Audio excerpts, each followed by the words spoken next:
Thank you for staying with Friday Night. Remember to continue sending in your feedback using the hashtag Friday Night at Citizen TV Kenya, at Lilian_Muli, or you could just simply SMS us using SMS number 22422. Our top story tonight was on an election-related violent incident in Cabanes village, where a rowdy mob stoned the motorcade carrying ODM leader Raila Odinga before the attackers targeted his helicopter. We're now joined by Suna East Member of Parliament Junet Mohammed from Eldoret, Uasin Gishu County. Good evening, Mheshimiwa. Good evening, Lillian. Good evening. Very quickly, tell us exactly what happened. Today we had our campaign rallies in the North Rift. We went in the morning to Iten in Elgeyo Marakwet. We had a successful town hall meeting in the morning, the better part of the morning. Then in the afternoon, we were to do a rally at Iten bus park or Iten market center. At that rally, there was a lot of heckling. There were people who were brought there to shout us down, saying UDA and Ruto and such kind of things. But the Prime Minister managed to talk to them and address them. Then after that, we left there. We flew to the home of the late Jackson Kibor. But unfortunately, we found when the burial had been concluded, the ceremony has ended, but we found them now doing the burial itself, interring the body. So we went to the home. We landed there. We went to the home. The home was not far away from where the ceremony was happening, and we managed to meet the family members and many other people there, and we took part in the burial itself. Then after that, we were ushered into the late's home, to the late Jackson's home, and there we were joined by the governor of Uasin Gishu, Jackson Mandago, and the area member of parliament, Honorable Caleb Kositany. So we also addressed people in the home there, gave our condolences, but I could see some movement when I was in the home. I could see the governor going out, the Honorable Caleb Kositany going out together, then coming back, sitting with us inside again. So when we concluded, we went out. Now we went into our car. We were now driving to where our choppers were parked. But before we finished our business in the home, our security team had come and alerted us that the pilots are saying that there is commotion there is some chaos going on. They have already, started the engines, so we needed to come out early from the home. So we left immediately. When we went out of the gate, driving to the place where the choppers were parked, it was raining stones. We were bombarded with stones from all directions. It's like there was a group of 200-300 youths who have been assembled there. Because the burial ceremony was over, everyone had gone home, the youths were brought back.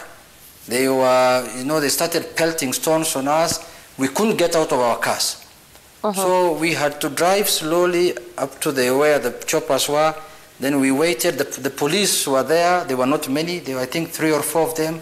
They started disbursing them, but they were overwhelmed. The youths were almost 500 people, I think. Right, and before we got out of our cars. Yes. Before we get to who exactly was involved, or at least who you think was involved, was anyone hurt in all of this? I'm not sure. Our security people remained there. Some of them went to Eldoret town. But ourselves, we were not hurt. But it was a serious attempt on our lives, for sure. And did you file a formal? Did you file a formal report with the police? We will do it in the morning because we had to run for our safety in the first place. We went out of our cars. We went into the chopper. When we sat inside the chopper, before we could belt, stones came also now raining on the chopper, and one of the stone that hit the windscreen of the chopper, it is where the Prime Minister was seated, and we were all shaken for sure. So the pilot tried to lift the chopper so that we can run. He couldn't do it because stones were coming fast and furious. So God saved our lives today, for sure. So and we've just seen a statement. We've just seen a statement by ODM party leader Raila Odinga, and we read that statement out to our viewers. And it talks of youth paid to cause mayhem. And I quote, The statement reads in part, in the run-up to August, someone seems to be assembling a ragtag band of extremist youths radicalized by lies and handouts to zone the country before pushing us into mayhem. So just referring to this statement, Junet, how could you tell your attackers were paid? Yeah, you see, we have been campaigning for the last 3-4 months in all the parts of the country. We have been even in Uasin Gishu before. We've never seen an organized, gang like the way we've seen today. This ones were a gang that was prepared, basically waiting for us to arrive. So that's why we feel that these were people who were paid and organized properly. Because we did a mammoth rally 2 months ago or 3 months ago in Eldoret town itself, and there was nothing. But these ones were people who have been organized, and looks like, we were supposed to attend that burial in the morning. It's only that we delayed in Iten. So it looks like they have been waiting for us since morning at that burial, and they were organized by certain leaders in that county. And but the leaders who were there were the governor of Eldoret, Uasin Gishu, and the area MP. But now, yes, and in that statement, Junet, allow me to ask a question. In that statement, it also accuses the Uasin Gishu governor, Mandago, and the Soy member of parliament, Kositany. Why? And you've just mentioned his name there. Why? Why does this statement mention these two names? Yeah, because they were there. They were present physically. You could see the way they were behaving in a very suspicious manner. We were inside the home of the late Jackson Kebor. They were going out like people who are, organizing something while we are inside. They come back, sit with us. They stay with us for 10 minutes. They walk out again. They were very suspicious. But in a statement, in the way they were behaving today. Okay, yeah, you say they were suspicious. But in a statement that we've also read out to our viewers, the Uasin Gishu governor, in a rejoinder, has condemned, and I'm also going to just read that very, very briefly. It reads in part, this is the statement that Governor Jackson Mandago wrote coming after, of course, ODM party leader's statement. He says, I condemn with the strongest terms possible the act of violence directed at the former Prime Minister. And so, in as much as you are saying that he might have been behind the organization of these persons, he has distanced himself from this by actually condemning this violence. In my view, if you look at the text, of that statement of the governor, it's just a statement of guilt. He's just condemning something that he knows something about it, because you could see we were there. We have all the intelligence, reports from the ground. We have our supporters there also who are talking to us and who have told us what is happening there.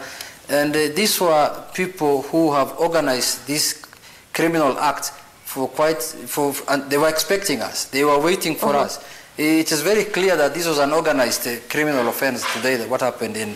Okay, and with 129... But this is a very cowardice act. Yes, and exactly, we're going to get to that. In terms of hooliganism and political intolerance, we've seen several cases. We have at least 129 days to the August election. And even as you talk about the persons that you've highlighted tonight, and then also there was incidents. Mheshimiwa, give me a minute kindly. There were incidents that you could have called out as well. This is previously. We saw Ruto's convoy attacked in Kondele. We also saw Jimmy Wanjigi facing similar attacks in Migori. What would be your view on anything that is violent related ahead of this election, irrespective of whatever side of the political divide? Before I comment on that, we were told by the people who were there that this act was organized, this criminal act was organized by the area MP Caleb Kositany. Categorically, they told us. People who reside in that place, people who live there, told us that this thing was organized by Caleb Kositany. But having said that, we will condemn any act of hooliganism. We don't want anything of that kind to happen anywhere in the country. We will not associate ourselves. We will condemn it with the strongest terms. We want to have a peaceful, free and fair elections, and we want our opponents to campaign anywhere in any part of this country peacefully. The deputy president was in my county the other day for 2 days in Migori County. There was no single incident. And he went to every village in that county. Nobody even threw a word at him. Nobody even booed him, leave alone throwing stones. So these are people who have sensed defeat. These are people now who are preparing themselves for other actions that when somebody loses an election and he doesn't want to accept the results, this is how he wants to behave now. And these are people who have sensed defeat and they have panicked. Okay, and we thank you so much for talking to us, Suna East Member of Parliament Junet Mohammed. Of course, these are allegations